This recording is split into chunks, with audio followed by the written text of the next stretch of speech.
মমতা বন্দ্যোপাধ্যায় কি বলছেন?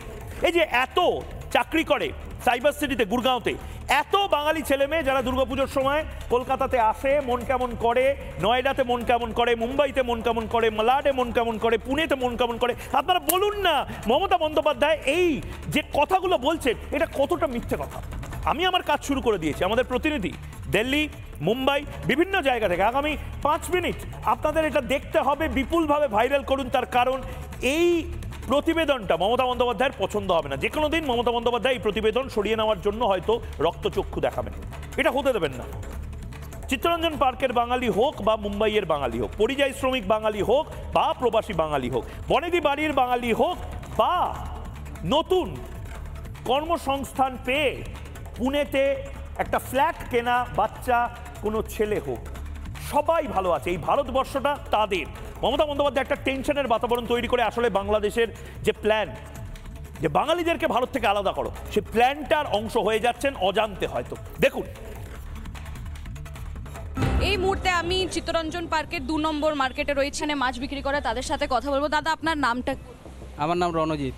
এখানে আপনি কতদিন ধরে মাছ বিক্রি করছেন? 22 বছর হয়ে গেছে এখানে আমি মাছ। আর আপনার বাড়ি কোথায়? আপনি কি এখান থেকেই না কলকাতা? আমি কলকাতার। কলকাতায় কোথা থেকে? ওয়েস্ট বেঙ্গল, উত্তর 24 পরগনা। দাদা, এখন একটা ব্যাপার হচ্ছে, মমতা ব্যানার্জি বলছে যে যারা বাংলা বলছে তাদের নাকি তুলে নিয়ে যাচ্ছে বাংলাদেশি ভেবে। এরকম আপনাদের সাথে কিছু হয়েছে? না, এখানে আমাদের সাথে এরকম কোনো ঘটনা হয়নি। আমরা এখানে সুস্থ সবল ব্যবসা করছি। পশ্চিমবাংলার মানুষকে ভোটের সময় বিভ্রান্ত করার জন্য এগুলো বলা হচ্ছে। সিআর পার্কে বাঙালি আমরা যারা আছি, এটা আজকের বসতি না, সে 71-এর পরে। আমরা যে ওয়েস্ট বেঙ্গলের থেকে ভালো আছি এখানে, বুঝলেন? পলিটিক্স মুক্ত, কোনো ইউনিয়ন নেই, কিছু নেই। বাঙালিরা পশ্চিমবাংলা ছেড়ে অন্য রাজ্যে অনেক সুখে আছে।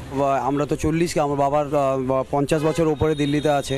তা বাঙালিরা একদম আরামসে রিল্যাক্স হয়ে খাচ্ছে দাচ্ছে, জব করছে, কাজ করছে, তা কোনো ইস্যু নয় এখানে, নর্মালি আছে। এটা তো আমরা যেখানে আছি এটা পুরো বাঙালি কলোনি হচ্ছে।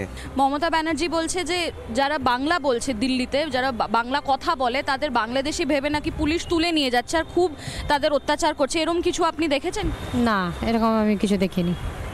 এরকম কোনো খবর আমাদের চিত্তরঞ্জন পার্ক প্রাঙ্গণে? না না, এরকম কোনো খবর পাইনি এখন অবধি। পুলিশওয়ালা মাঝে মধ্যে আসে, এসে বলে, আর যদি এরকম কেউ থাকে আমাদেরকে খবর দেবেন।